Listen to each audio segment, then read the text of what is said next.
Father கனடாவுல பெரிய drums player. அவர் வாசிக்க ஆரம்பிச்சாருன்னா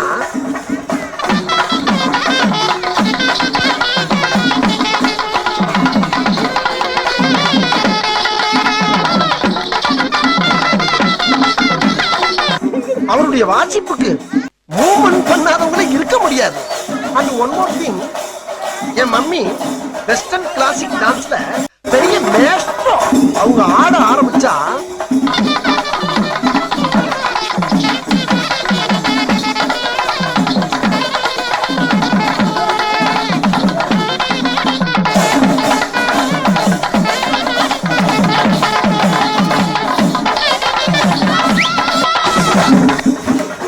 என் father வாசிக்க, என் மம்மி ஆட, நானும் எங்க அண்ணன் உட்கார்ந்து வேடிக்கை பார்க்க ஒரே கூத்தா இருக்கும்.